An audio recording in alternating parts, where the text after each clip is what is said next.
May 1st, 2011, 30 minutes after midnight. In military terms, 0 dark 30. Navy SEALs are on a top-secret mission. Their target, America's most wanted, Osama bin Laden. This night brings to a close the biggest manhunt ever known. I don't think the CIA or the military had any idea how difficult it would be to apprehend this guy. Yet what the movies tell us about the CIA's manhunt is not the full story. Between May of '98 and May of '99, we had 2 opportunities to capture him and 8 different opportunities to kill him. We hear from the covert team who tracked bin Laden down. You know you're fighting against time, and you know that people are going to die. To reveal the declassified truth behind the 15-year pursuit that brought America's most wanted to justice.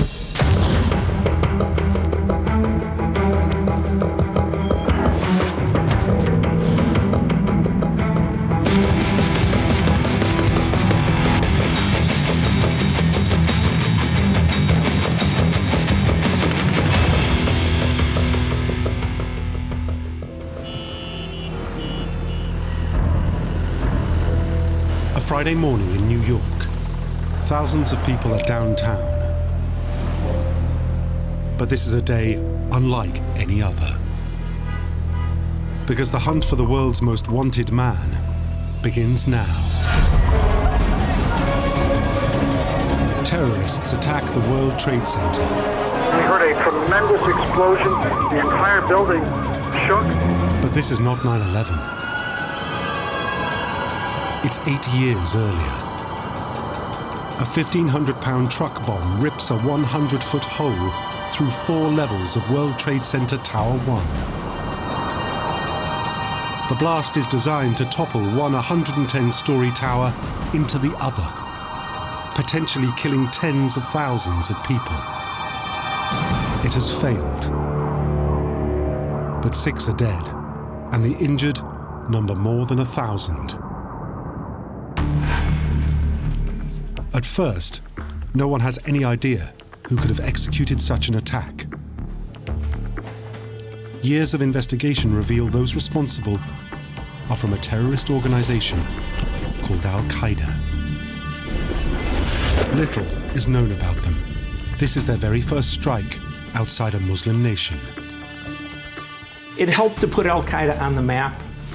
What it helped to do most of all was to convince at least the intelligence community that a threat within the United States could involve more than just a shooting or a kidnapping.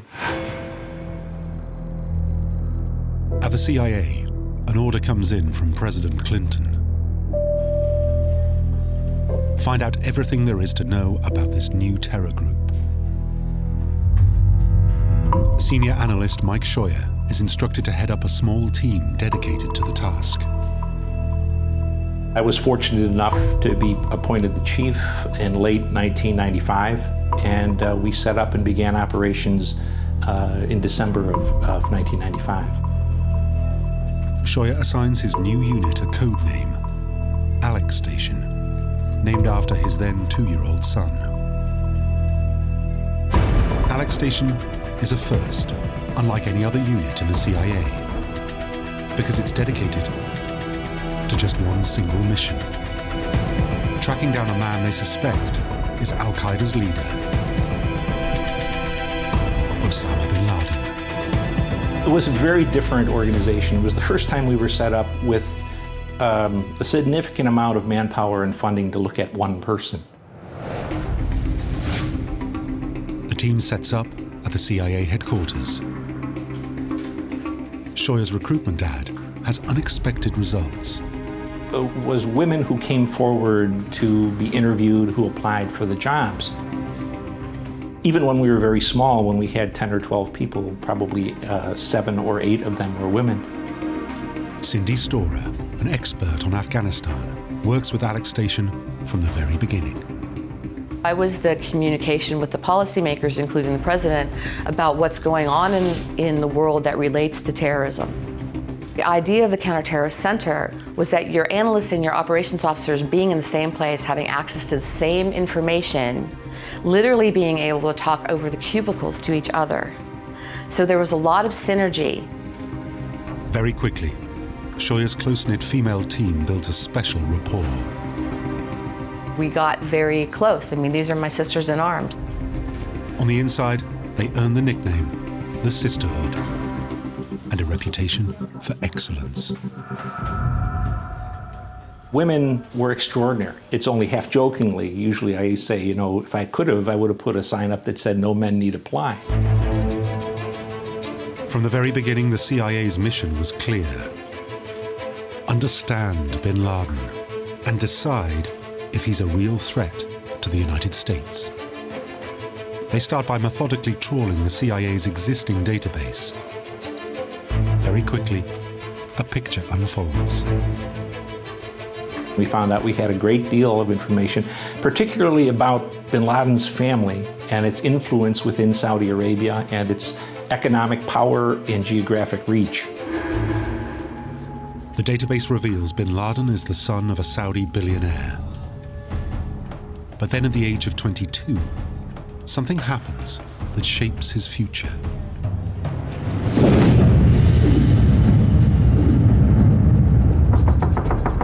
The Soviet Union invades Afghanistan.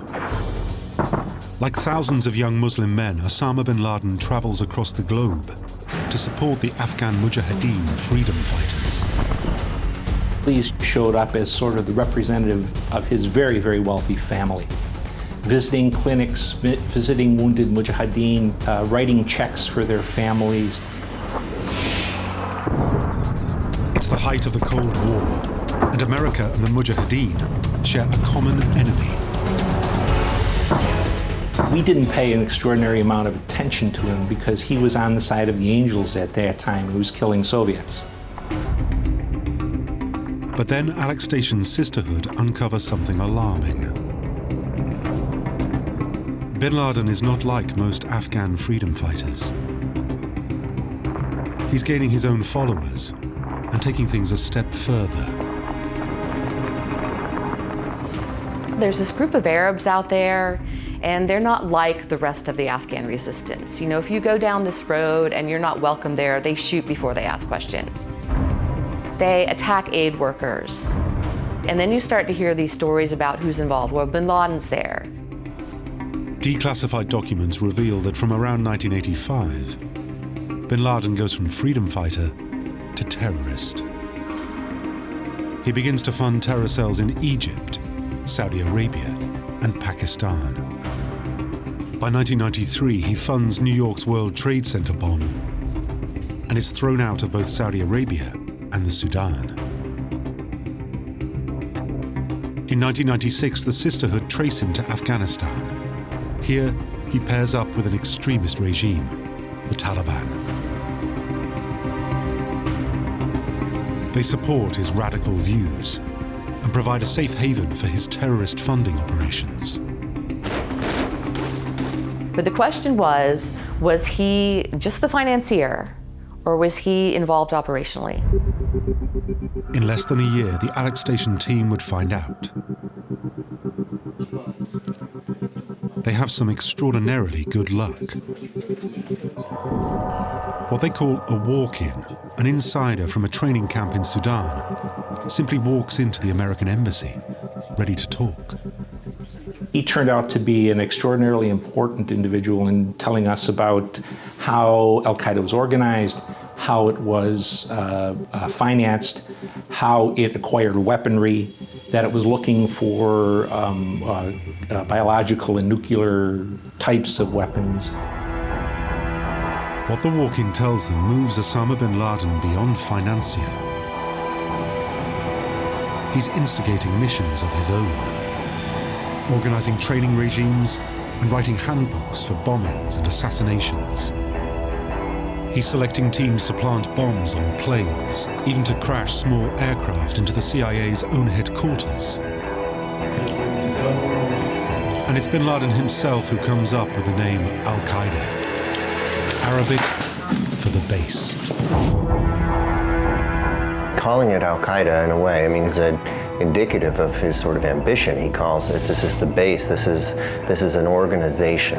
It has a system wherein fighters can arrive through Pakistan or through Afghanistan and find their way to the fight. There's a pipeline, and he is largely responsible for putting that sort of structure in place. Shoya's team have uncovered something truly alarming. Osama bin Laden has a master plan. From his refuge in Afghanistan, he's setting up Terrorism Incorporated to turn violent jihad into a global phenomenon. We were very sure that Al-Qaeda was an organization the like of which we had never seen before in terms of manpower, focus, discipline, and geographic reach.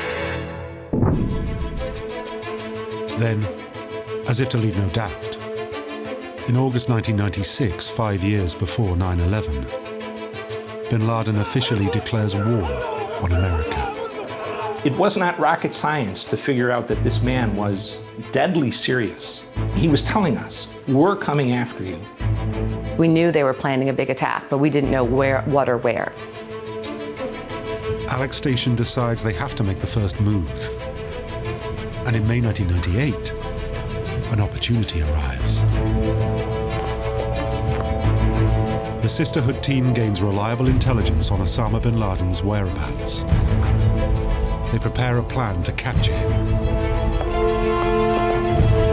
The plan requires President Clinton's approval. Despite the CIA warning of a growing threat from Al-Qaeda, the president gets cold feet. We had had an opportunity to kidnap Osama bin Laden in May of 1998, and the policymakers turned it down because they were afraid he would die and we would be blamed for assassination. At least that was their reason at the time. The CIA see this as a missed opportunity, but the White House is simply not prepared to risk an international incident. The Sisterhood are reduced to warning President Clinton it's just a matter of time before bin Laden strikes. And strikes big.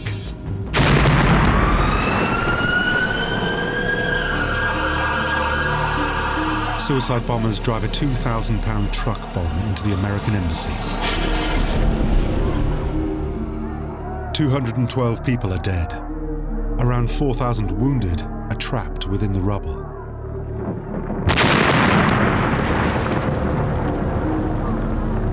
Less than 10 minutes later, over 400 miles away, another explosion at an American embassy is timed to maximize the chaos. Here, 11 people die. A further 85 are injured. Al-Qaeda claims responsibility for both attacks. But the worst is yet to come. Bin Laden himself has declared this is just the beginning. At the CIA, there's frustration. I remember the week before the bombings in '98, I had written something just internal talking about what I thought was Al-Qaeda's ability to do multiple simultaneous attacks, just as a way of giving some sense of what kind of threat we might be facing. And I got this, response back. You can't say that. There's no way you can say that. You don't have any evidence for that. Of course, I had tons of evidence for it. It's just that the people who were the establishment, so to speak, they didn't look at that evidence. We knew we were 10 years behind on following this issue. I mean, we could feel it, and we were playing catch up all the time. The Sisterhood try to pick up the trail, but bin Laden knows he is a hunted man. After the Africa bombings, everything goes quiet. Bin Laden simply disappears. After the bombings of the embassies, they became much more security conscious. Not staying too long in any one place, sending out 2 or 3 convoys going in different directions. So it became increasingly hard over the years to really pin down his location. Osama bin Laden, from the beginning, was going to be a difficult target to go after. He was a practiced clandestine operator. he was quite good at hiding. He stops communicating by cell phone or by phone call. He relies on this network of couriers. He's basically communicating in a medieval way, almost, to protect himself. In Kenya, the Sisterhood turned to their informants. Just 2 weeks after the Africa bombings, their efforts pay off. The informants reveal that bin Laden is heading towards a maze of Al-Qaeda training camps at a town called Host. We developed intelligence from several sources that bin Laden was going to travel from Kandahar city to Host. And he was going to meet with Pakistanis and various other kind of Islamist fighters there. This time, President Clinton agrees to go after bin Laden. He gives the go-ahead for a massive missile strike. Codename Operation Infinite Reach. Today, I ordered our armed forces to strike at terrorist-related facilities in Afghanistan and Sudan. Our target was terror. Our mission was clear: to strike at the network of radical groups affiliated with and funded by Osama bin Laden, perhaps the preeminent organizer and financier of international terrorism in the world today. Dozens of Al-Qaeda terrorists are killed. But what about bin Laden?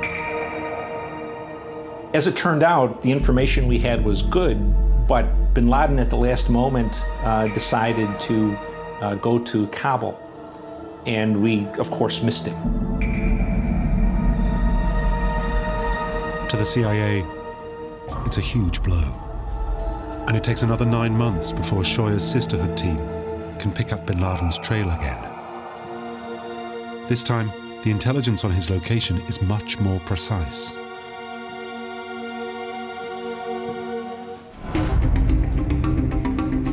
The Sisterhood learn the exact dates bin Laden is staying at a home in Kandahar, in southern Afghanistan. They're confident this time he won't escape a hit. A mission request is put to the president. Third week of May in 1999, for example, for 5 consecutive nights we knew what building he was staying in Kandahar, and yet they chose not to shoot. President Clinton pulls the operation. The Kandahar home is next to a mosque. Innocent worshippers may be injured. Clinton is not prepared to risk international condemnation. An internal CIA email sent by Mike Shoya states he is sure they'll regret not acting. The common sense part was a little bit offended, I think, in that we had a man who declared war on us in 1996, wasn't sure that we heard him, did it again in February of 1998, and we still had a government that was really paying no attention. The CIA continues to place mission plans in front of the president. Between May of 98 and May of 99, we had 10 opportunities. 2 opportunities to capture him and 8 different opportunities to use the US military, either through missiles or fixed-wing aircraft to kill him. But we had 10 opportunities. Each time, White House advisors assess them as simply too risky to act upon, but the Alec Station team aren't about to give up. Using surveillance drones and voice recognition software, the Sisterhood track bin Laden down once more. He's at a notorious training camp near Kandahar in Afghanistan. The camp offers training in constructing bombs and in assassination techniques. Jihadis are being prepared to serve as suicide bombers. Some sent around the world to enroll in commercial flight training. Something big is being planned. This time the Sisterhood are determined to get the president to act. They assure him there will be no risk of collateral damage. Because now the CIA has a new weapon in their armory. A high-tech, remotely operated drone that's armed. They They plan to guide a precision bomb into the heart of bin Laden's lair. The president gives the go-ahead.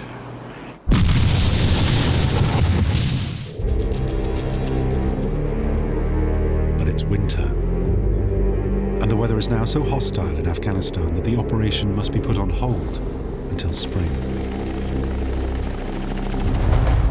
But before then, matters are taken out of the CIA's hands. A new president is sworn in. And George W. Bush has a different focus. Mr. Bush, and to some extent all of the presidents since Mr. Reagan, were brought up in the Cold War era. They always come into office with a worldview and they're going to accomplish certain things. And then you hit them with something that they had no idea about. And really not many people had an idea about it. And they've somehow got to integrate that into their presidency. That is not easy at all. It takes at least 10 years to get people to come around to understanding that you have a new problem. They had a very hard time thinking that a 6'4" skinny Saudi who wore a turban and ate goat in the desert could be a threat to the United States. When they were lining up threats to consider, they thought about China and Russia and Iran and narcotics, not this goofy Saudi. And we were crippled to some extent by our view of terrorism at that time. Despite multiple warnings from multiple security agencies requesting action, none are able to pinpoint an immediate or specific threat. Without this information, the Bush administration feels it can't justify taking bin Laden out. It refuses to reauthorize the CIA's proposed drone strike. In the spring of 2001, bin Laden, now in his 6th year of hiding, once again slips through Alec Station's grasp.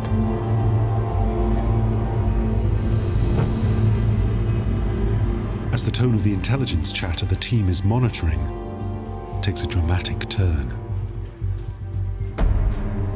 And then we started to see something that was clearly something else. And the chatter, we were hearing things like Armageddon, and you know you're fighting against time, and you know that people are going to die. Every morning, 6 days a week, the CIA briefs the president on matters of national security. If you see this disaster coming, you want to try to stop it. By the summer of 2001, Shoya's team are briefing that a significant attack is being planned on home soil. But they can't be more specific than that. So at the time, they really just wanted to know who's going to blow me up when, and can we stop it in time, right? And unfortunately, that's the thing that you almost can never do. You had the Alec Station, this bin Laden unit, working away, at trying to find bin Laden. But it was also regarded by many inside the agency as this odd collection of fanatics who were so preoccupied with an individual who didn't deserve that much attention. I think there was a lot of skepticism at the time over whether that effort was really worth it, and whether their view of his significance was out of whack, was imbalanced. It was the best of times, it was the worst of times. It was the best in that you're working with an equally dedicated group of people who are doggedly determined, and you really have to have that bulldog mentality. You're going to shake it until you get the answers, right? But it was also the worst in that, you're trying to explain to people a new emerging issue that completely violates all of their mindsets. Somehow, they have to convince the president to act. The CIA director requests a non-scheduled meeting with the president. Instead, he gets National Security Advisor Condoleezza Rice. He advises her to go on a war footing immediately. A month later, security analysts meet with the president at his vacation home in Texas. The now declassified president's daily brief reveals the CIA think bin Laden's supporters may already be in the US, plotting an attack. Without a precise who, where, or when, President Bush feels there's no target he can strike. Senior national security advisors meet for a briefing. They too see no precise information they can act upon.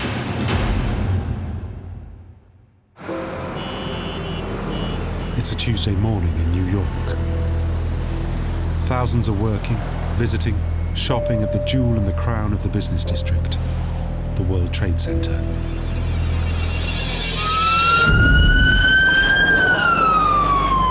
Hijacked American Airlines Flight 11 strikes between the 93rd and 99th floors of World Trade Center Tower 1. The damage destroys all means of escape above the impact zone. 1,344 people are trapped. All will die. It's 17 minutes after the first impact.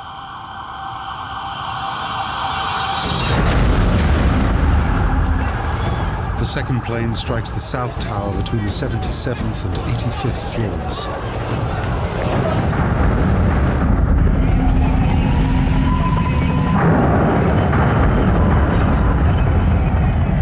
Two more planes are hijacked. One hits the Pentagon. The other crashes before it reaches its Washington target.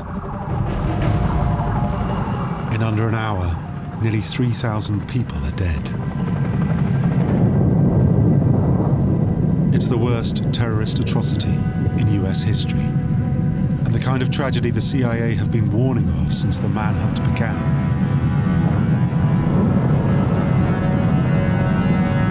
Now the search for bin Laden will be kicked into a high gear. But, you know, at that time, most of us really didn't know what Al-Qaeda was. If you had asked us, you know, who runs Al-Qaeda, what is Al-Qaeda, where is Al-Qaeda, we would have been hard-pressed to answer all of those questions on that day. It changed dramatically, you know, so quickly for us. At Alec Station, they feel the frustration of having seen it all coming. When those planes hit on 9/11, we had known they were going to do that, not that specific day or that specific target, but that medium of operation. The plan they had for sending Arabs to the United States to be trained for driving 747s into US facilities. They intended to do that since at least 1995. The Sisterhood feel a terrible sense of responsibility for not being able to prevent the tragedy. I think looking back, it's easy to forget that in the fall of 2001, America had suffered the equivalent of a national nervous breakdown. That the eyes and ears of the American eagle, the first line of defense against terrorism, the first line of the war against Al-Qaeda, had failed to protect America. Within days, President Bush makes his feelings known. I want justice. And there's an old poster out west, as I recall, that said, "Wanted, dead or alive." It marks a crucial turning point in the relationship between the Bush administration and the CIA's bin Laden team. After 2001, Osama bin Laden became the most wanted man in human history. No one has been pursued by so many people as Osama bin Laden was. The world turned upside down on 9/11. I mean, the next day it was anything you want from Congress, from everywhere, anything you want, request whatever you want. We took whole branches from other parts of the agency and expanded rapidly by a factor of like 7. And very quickly, the CIA develops a plan. The war on terror roars into life.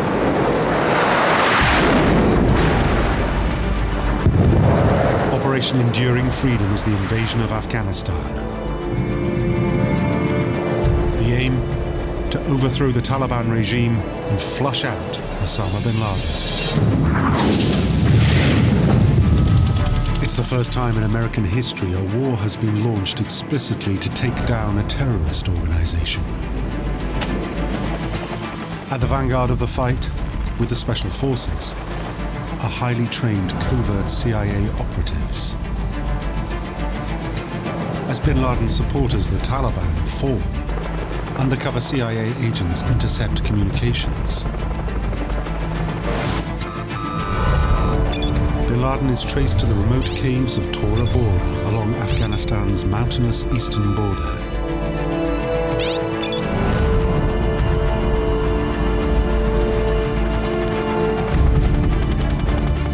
US Special Forces and a crack team of CIA Special Operations paramilitaries have bin Laden cornered. We were so close to bin Laden in the last days of 2001. We could hear him on his radio. We knew that he was a mile, 2 miles away.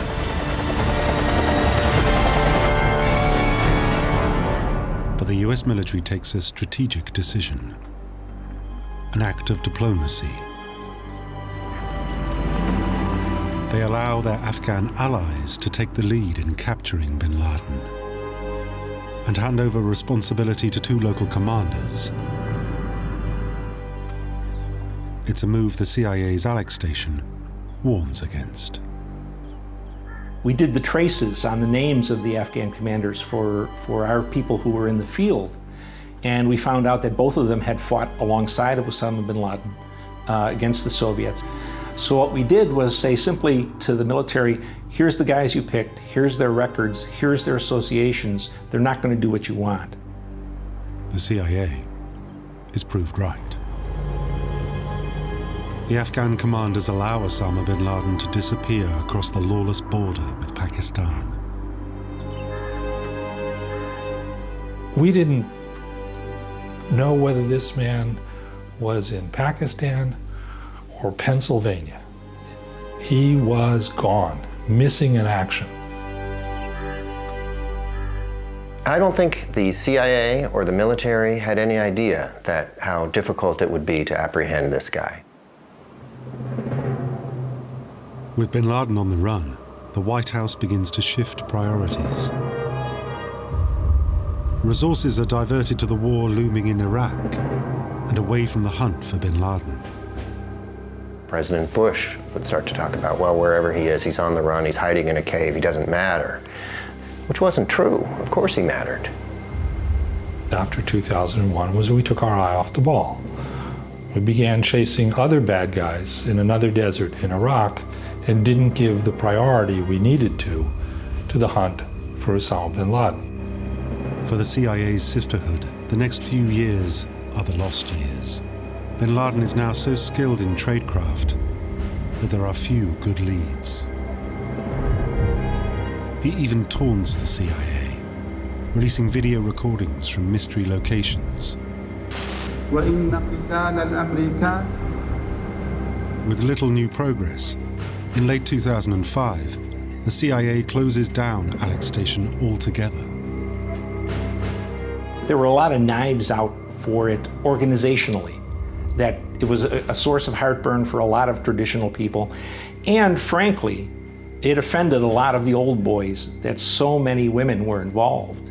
One of the chiefs of the Counterterrorism Center called them the Manson family because he thought they were too obsessed and too dedicated. There was a large degree of animosity directed at some of those women simply because they were women. There is now only minor support for the pursuit of America's most wanted. But a change of administration will bring greater resources and a renewed focus in the hunt for Osama bin Laden.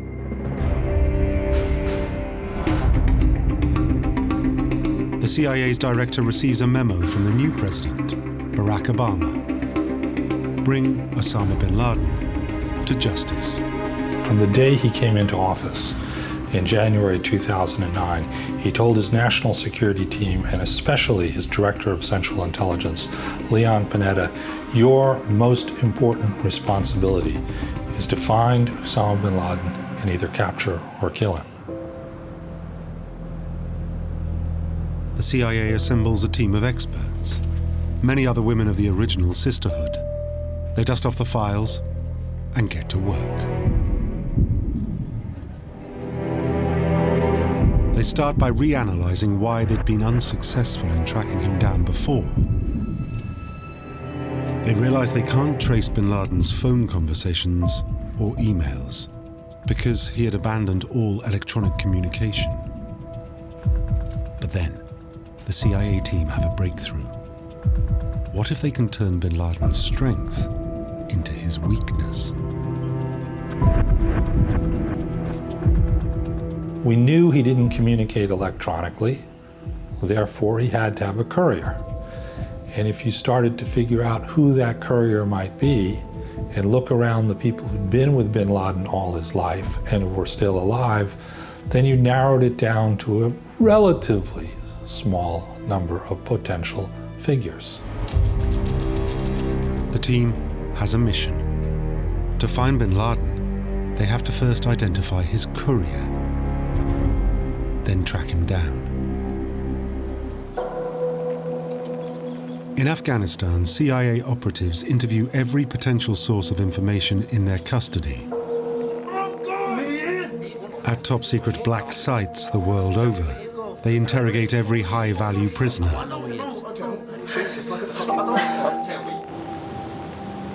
And in Camp Delta at the Guantanamo Bay Naval Base in Cuba, every inmate with a link to bin Laden is questioned. Nobody can or will reveal the courier's name. But then the analysts begin to notice a pattern. Many high-level prisoners are at pains to downplay the significance of one name in particular. A man they refer to as Abu Ahmed al-Kuwaiti.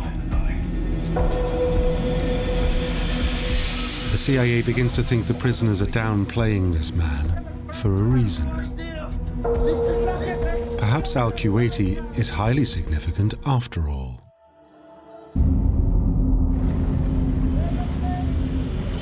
A CIA team on the ground in Pakistan intercepts al-Kuwaiti's calls.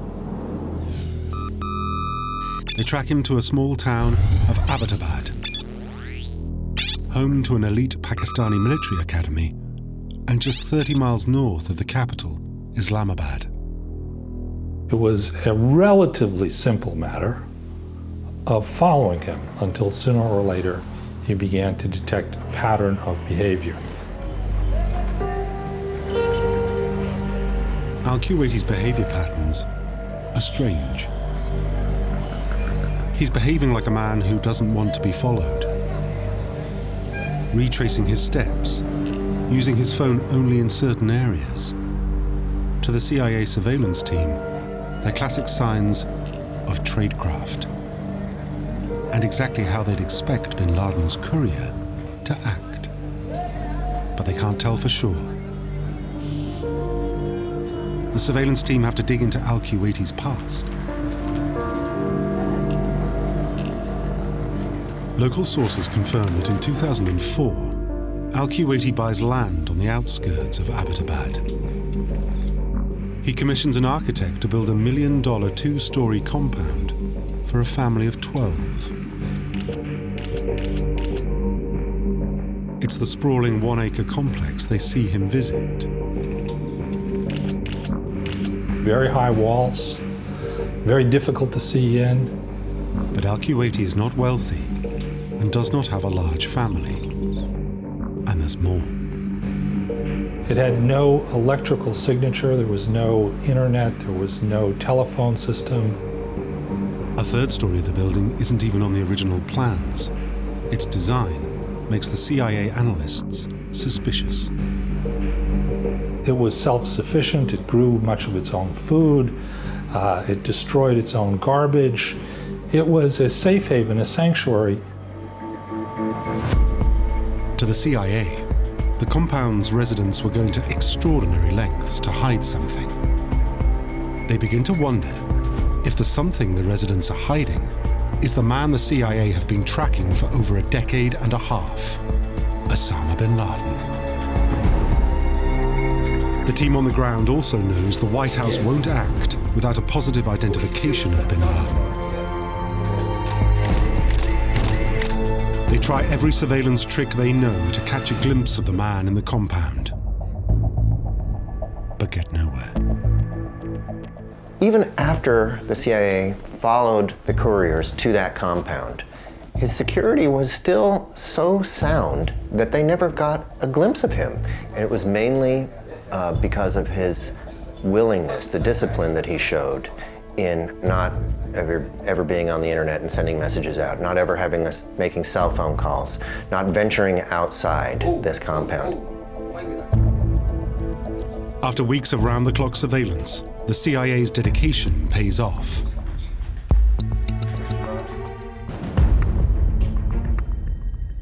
A tall man is spotted walking in the walled kitchen garden. Bin Laden is 6'4". The man doesn't stay outside for long and is careful to shelter under a tarpaulin. It's as if he knows not to expose himself to spy satellites or drones. They called him the pacer at the CIA because they only saw this sort of tall, shadowy figure pacing behind this wall. Despite the mounting circumstantial evidence, the CIA cannot positively identify the mystery man. Even so, they decide to take their findings to President Obama. There was significant uncertainty in the CIA and in the White House over whether they were going to find him there. And the degree of uncertainty depended on who you asked. You know, they sort of went around the table in these national security meetings, and senior officials would put different numbers on it. It would range anywhere from 50% to 90%. Nobody thought that the odds were 100%. The best the CIA could say to the president was it's 55-45, that Osama bin Laden is in this compound. This was the only real lead we'd had on Osama bin Laden. He could have been hiding on the moon as far as the American intelligence community knew. President Obama weighs the odds and gives the CIA permission to plan a raid. Now, more than ever, the CIA needs a surefire plan. Crucially, they need a plan that takes into account the pacer may not be bin Laden after all. A bombing mission is ruled out. Forensic evidence to prove the mystery man's identity would be vaporized. They need eyes on to confirm the pacer's identity face to face. There is only one real option. They propose a helicopter raid involving the best of the Special Forces, SEAL Team 6. It's a daring proposal. The CIA takes their plan to President Obama. What he was presented with was an opportunity to do what Mr. Clinton should have done 10 times, what Mr. Bush had a chance to do once. You know, these CIA officials could argue, well, this may be the best chance we have. Do you remember these other chances that we had that we passed on before the September 11 attacks? Do you want to be the president who passes on this chance? And that's a pretty compelling argument. President Obama gives the go-ahead. 15 years after the manhunt began, a date for the raid to capture or kill Osama bin Laden is set. May the 1st, 2011. Codename, Operation Neptune Spear.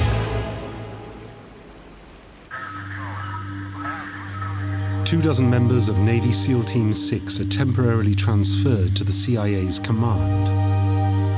No one officially designated as military will cross into Pakistani airspace. The White House does not want to trigger a war with Pakistan. At 2300 hours, the SEALs' stealth Black Hawk helicopters take off. Destination, the Abbottabad compound in Pakistan. The target, Osama bin Laden. America's Most Wanted. A man who has eluded the CIA for over a decade and a half. There is no turning back. Navy SEAL Team 6 are about to touch down in the compound. It's 0:30, a military term for 30 minutes past midnight. Just as they're preparing to fast rope down to the compound, one of the pilots hits serious trouble and loses lift. To save his crew and the mission, the pilot pulls off a daring emergency landing.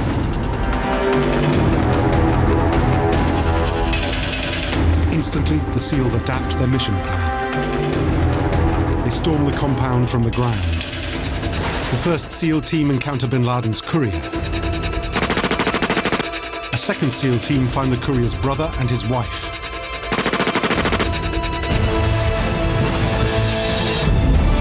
Inside, a man identified as Osama bin Laden's son is also killed.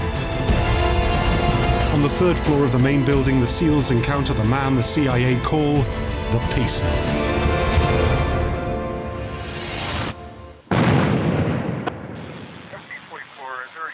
Five seconds later, the team leader radios a message. Geronimo, the code word for bin Laden. EKIA, enemy killed in action. Osama bin Laden is dead.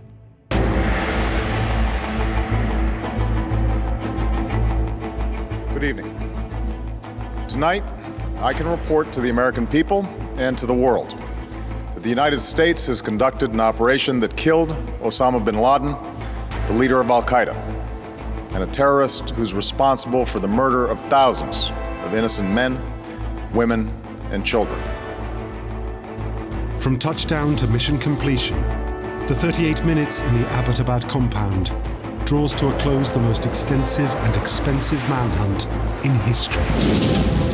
For the CIA's Mike Scheuer, it's been a long journey, but one ending in victory. I was, of course, delighted that he was dead. He was a very serious enemy of the United States. And it's a victory too for the Sisterhood team Scheuer first set up in 1995, 6 years before 9/11. We achieved all of the things that we were assigned to do. Not to my credit, but to the credit of the officers that worked for me, because they were truly extraordinary at what they do. The determination of the CIA analysts' painstaking scrutiny of 15 years of intelligence gathering finally pays off to bring Osama bin Laden to justice.